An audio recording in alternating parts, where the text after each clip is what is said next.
हजरात, बड़ी खबर आ रही है। अमेरिकी बेस में भगदड़ मच गई है। मैं बताना चाह रहा हूं कि इन पिछले 2-1 घंटे के अंदर बहुत चीजें बिगड़ चुकी हैं। सबसे बड़ी बात, अमेरिका ने तुरंत प्रभाव से कहा है कि कतर के अंदर जो हमारा अमेरिका का बेस है, अमेरिकी बेस जो हमारा बेस है, खाली करो फटाफट।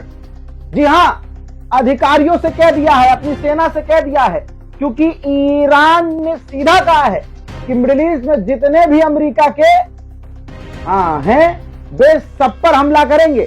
तो दोस्तों, अमेरिका ने सबसे पहले, रिपोर्ट आपकी स्क्रीन पर है, जो कतर के अंदर अमेरिका का बेस है उसे खाली करने का आदेश दे दिया है। दूसरी बड़ी बात, भारत से बड़ी बात दोस्तों, रिपोर्ट आपके सामने, भारत ने खुल्लम खुल्ला एडवाइजरी दूसरी बार जारी की है और कह दिया है जो भारतीय भारत आ सकते हैं तुरंत ईरान छोड़ दे, और जो ईरान के लिए ट्रैवल करने वाले हैं वो ईरान की यात्रा अपनी रद्द कर दें।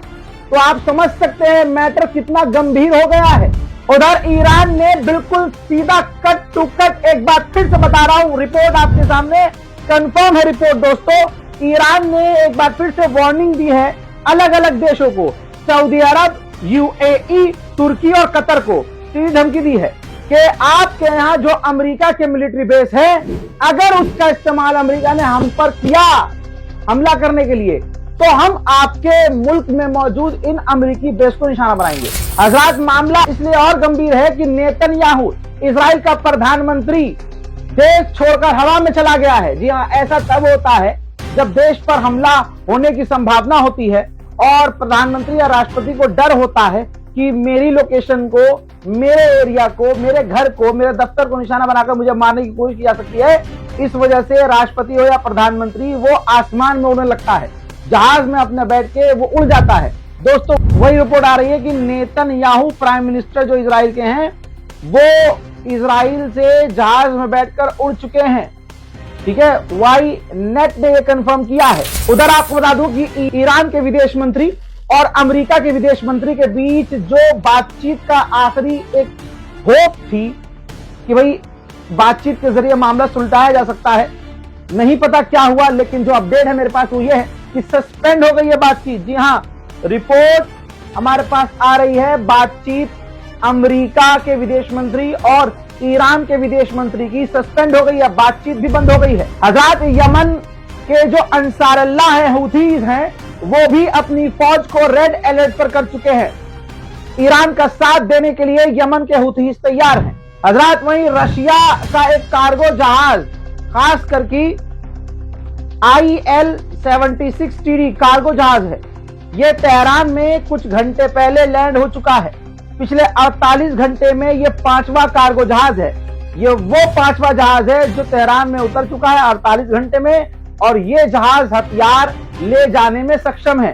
खास करके हथियार ले जाया जाता है, ट्रांसपोर्ट किया जाता है। दुनिया का सबसे बड़ा अमेरिकी मीडिया रॉयटर्स, उसने कहा है इतना कुछ होने के बाद भी, रिपोर्ट आपकी स्क्रीन पर, अल्लाह अकबर, इतना कुछ होने के बाद भी, अमेरिकी मीडिया कह रहा है, इतना होने के बाद भी ईरान की जो सुप्रीम लीडर की लीडरशिप है वो टस से मस नहीं हुई है, रिजीम जरा सी भी नहीं हिली है, क्योंकि IRGC ईरान की और बासिद जो वहां का ग्रुप है, सिक्योरिटी ग्रुप, ये दोनों ईरान के सुप्रीम लीडर के लिए लॉयल हैं। उधर अब डोनाल्ड ट्रंप ने यूरोप के देशों से कहा है कि ईरान के अंदर कि आप इंटेलिजेंस शेयर करो और आप भी हमें टारगेट लिस्ट दो कि ईरान में कहां कहां हमला कर सकते हैं। उधर ईरान के विदेश मंत्री ने तुरंत तुर्की और यूएई के विदेश मंत्री से फोन पर बात की और कहा यह जा रहा है कि बस समझाया गया है ईरान के द्वारा आखिरी बात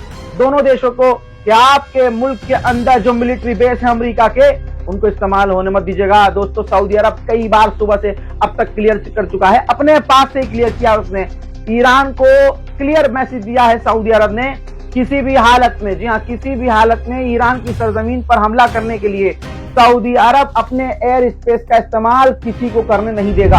हजरात मोहतरम नाजरीन, देखिए, जो इजराइल का पत्रकार है उसने क्या जानकारी दी है, आपके सामने रिपोर्ट रख रहा हूं उसकी। इजरायली पत्रकार है, ध्यान दीजिएगा, इजरायली पत्रकार ने बताया है कि जो विदेशी ताकतें हैं, जो विदेशी हैं, दूसरे मुल्क के लोग जो ईरान के खिलाफ हैं, वो ईरान के प्रोटेस्टर्स को हथियार भेज रहे हैं लंबे समय से, ताकि जब टकराव हो तो कम से कम ये अपनी जान बचा सकें। इस चक्कर में जब क्लैश हुआ है तो ईरान के ऑफिशियल्स को प्रदर्शनकारियों ने गोली मारी है हथियारों का इस्तेमाल करके। इस वजह से ईरान के अधिकारियों की मौत हुई है। अब ईरान के लोगों को भी यकीन हो चुका है, तस्वीर देखिए, तेहरान के लोगों को भी यकीन हो चुका है कि अगर ईरान पर हमला हुआ तो तेहरान पूरी तरह से हिल जाएगा और तेहरान मेन टारगेट होगा। तो तेहरान में रहने वाले जो लोग हैं वो तेहरान से बाहर निकल रहे हैं। उधर ईरान के राष्ट्रपति पेजेश्कियान ने फिर एक बार गलती मानी है अपनी और कहा है कि अगर हम पहले लोगों की सुन लेते तो ये प्रदर्शन न होते। उधर रूस के विदेश मंत्री ने बड़ी बात कही है। रूस के विदेश मंत्री ने कहा कि रशिया और ईरान की रिलेशनशिप के बीच में, हम दोनों के बीच में तीसरे देश को नहीं आना चाहिए। उधर ईरान के विदेश मंत्री ने जानकारी दी है कि शांति हमने बहाल कर दी है। ईरान के अंदर हमने प्रदर्शन को लगभग कंट्रोल कर लिया है। दोस्तों, पूर्व CIA के एजेंट ने राज खोल दिया है कि जो भी NGOs हैं और ह्यूमन राइट पर काम करने वाली एजेंसियां हैं जो ईरान के ऊपर रिपोर्ट कर रही हैं कि ईरान में इतने लोग मर गए, ईरान जुल्म कर रहा है, ईरान ये कर रहा है, ईरान वो कर रहा है, ईरान ऐसा कर रहा है, ईरान, फॉर्मर CIA के एक बहुत बड़े अफसर ने कहा है कि अमेरिका और इजराइल उन ह्यूमन राइट एजेंसियों को पैसा देकर, फंडिंग करके उनसे ईरान के खिलाफ रिपोर्टिंग करवा रहे हैं। ईरान के फॉरेंसिक हेड ने बड़ी जानकारी शेयर की है। उन्होंने कहा कि जो लोग मरे हैं, जब हमने पूरी इन्वेस्टिगेशन की है तो पता ये चला कि प्रदर्शनकारियों के बीच जो दूसरे प्रदर्शनकारी थे, उन्होंने अपने साथी, जो साथ के प्रदर्शनकारी हैं, उनकी कनपट्टी पर बिल्कुल करीब से सर में गोलियां मारी हैं और कईयों के गले रेत दिए हैं। भीड़ का मतलब भीड़ में प्रदर्शन करने वाले शख्स का पीछे आके गला रेत दिया, बिल्कुल फिल्मी अंदाज में। और यह भी बताया कि जो लोग ज्यादातर मरे हैं गोली लगने से, गोली ऊंचाई से, बिल्डिंग से चलाई गई, जो उनकी गोली जो है सर में आकर तिरछी घुसी है, कईयों की इस तरफ से पार हो गई है। तो सोच सकते हैं कि मोसाद ने ईरान का क्या ही बेड़ा गर्क किया है।